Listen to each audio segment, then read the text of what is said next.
महर्षि, आपके चरणों में कोटि कोटि प्रणाम। महर्षि, माता पिता ने बचपन से पढ़ने के लिए हॉस्टल में डाला था। वहां गलत संगति के कारण दोस्ती के साथ गंदी वीडियो देखना और ब्रह्मचर्य का नाश करना सीख लिया। कई सालों तक ऐसा ही चलता रहा। एक ऐसा भी समय आया कि रोज तीन तीन बार ब्रह्मचर्य नष्ट करा। भगवान शिव की कृपा से आपके सत्संग मिला और नाम की महिमा आपसे सुनी। बहुत प्रयास करने पर भी गंदी आदत तो छूट गई है, बट महीने में 3-4 बार ये क्रिया हो जाती है। महाराज जी, क्योंकि शरीर अभ्यास एकदम खराब हो गया है। अभ्यास अभ्यास गलत अभ्यास। तो अभ्यास जैसे 1 सप्ताह में आप वीर शक्ति का नाश का अभ्यास किए, अब उसकी क्षमता नहीं कि वो 1 सप्ताह के ऊपर सह सके नस नाड़ियां, क्योंकि अभ्यास गलत कर लिया है। यदि आप कोई कुचेष्टा ना करें, आहार शुद्ध रखें और व्यायाम करें, थोड़ी देर प्राणायाम करें और भगवत चिंतन करें, तो ये अभ्यास जो पूर्वाभ्यास होगा, पर धीरे धीरे अंतराय बढ़ता चला जाएगा और फिर ठीक हो जाएगा। इसमें ज्यादा चिंता करने की जरूरत नहीं, बस कुचेष्टा न करे, गंदी बात न करे, गंदे दृश्य न देखे। एक हृदय में नाड़ी है जिसको कहते हैं मनोवाहा नाड़ी।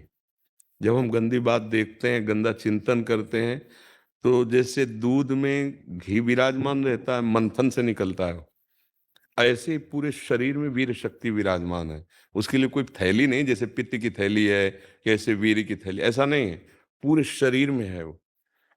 और वो जहां मनोवाह नाड़ी गंदा चिंतन हुआ, तहां वो पूरे शरीर से मत करके अब वो क्रिया करो या न करो, वो सोते समय स्वप्न दोष में या ऐसे बहुत जोर लगा के लोग शंका की, वो बाहर हो गए। इससे बहुत दुर्दशा हो गई नौजवानों की। आप ही नहीं हैं, ऐसे लाखों नौजवान हैं। मतलब हम कैसे बताएं कि 12-13 वर्ष की बच्चे की अवस्था है और वो इस रोग का शिकार है। गलत बच्चों का संग, मोबाइल आजकल सबके हाथ में, तो वो गंदे दृश्य, गंदी बातें। अब अगर संभाल सके तो संभाल सके, नहीं ये कोरोना से भी खतरनाक रोग है। बस एक ही उपाय है कि आप सुधरना चाहो, स्वाभाविक जो हो रहा है उस पर ध्यान मत दो। वो अभ्यास है, इसलिए वो नहीं, धीरे धीरे धीरे धीरे अंतराय बढ़ेगा और ठीक हो जाएगा। अगर आप छेड़ोगे नहीं तो धीरे धीरे ठीक हो जाएगा, पर इसके लिए बहुत बहुत क्षमता चाहिए, क्योंकि गलत अभ्यास हो गया है। ये अभ्यास आपके ना चाहने पर भी जबरदस्ती करवा लेगा।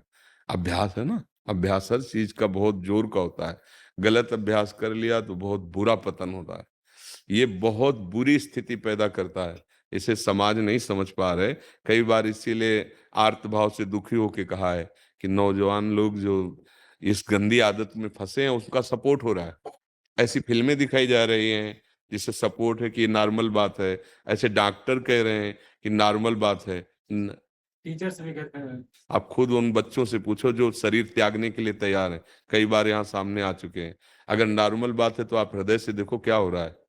अब नए बच्चों की ताकत नहीं रह गई है चिंतन करने की। इतना नकारात्मक सोच आ चुकी है कि जीवन से निराश हो रहे हैं। ये आप कैसे उन मास्टर को कहे, कैसे उन डॉक्टर को कहे, कैसे उन लोगों को कहे कि हमारी नई पीढ़ी को बर्बाद करने के लिए एक ये सपोर्ट वाली बात की नहीं, हाँ नॉर्मल है ये बात। ऐसे कैसे नॉर्मल है? जो जीवनी शक्ति है उसका सर्वनाश किया जा रहा है, नॉर्मल बात है? हमारी तो समझ में आई कि कैसे तुम डॉक्टर हो, कैसे तुम मास्टर हो। डॉक्टर और मास्टर का मतलब एक माँ और पिता जैसा प्यार, वो मरीज के लिए, वो अपने विद्यार्थी के लिए। तुम अपने बच्चे का नाश कर रहे हो और कह रहे हो नॉर्मल बात है। अरे उसको 20-25 वर्ष का संयम पूर्वक होने दो, फिर गृहस्थी में जाए, पाणी ग्रहण संस्कार ब्याह आदि करके, तो एक संयम का बर्ताव होता है। कई बार हमने कहा जैसे गेहूं की फसल है, अभी उसमें बाली नहीं आई है, वो आप काट लीजिए, क्या आएगा? कुछ नहीं, बुश भी पूरा तैयार नहीं होगा। ऐसे ही अभी आपकी अवस्था परिपक्व हुई नहीं, अभी वीर परिपक्व हुआ नहीं, आप गंदे आचरणों में उतर गए, तो न संतान लायक रह गए, न गृहस्थी लायक रह गए। जीवन एकदम एकदम उजड़ा, उदास, निराश, एकदम क्लेश, अशांति में भावना बन जाएगी। देखो ना, नए नए बच्चों की दुर्दशा हो रही है। तो अभी संभाल लो बच्चा, अभी तो संभलने के चांस है। बकाया है बहुत खतरनाक, जिसने अपना लिया इस, उसको सुधरना बहुत ही कठिन है। भगवान का नाम, भगवान का आश्रय, भक्तों का संग, सोई बच सकता है, नहीं तो बहुत कठिन। छोटे छोटे बच्चे, इसके छोटे छोटे बच्चे शिकार हो रहे हैं।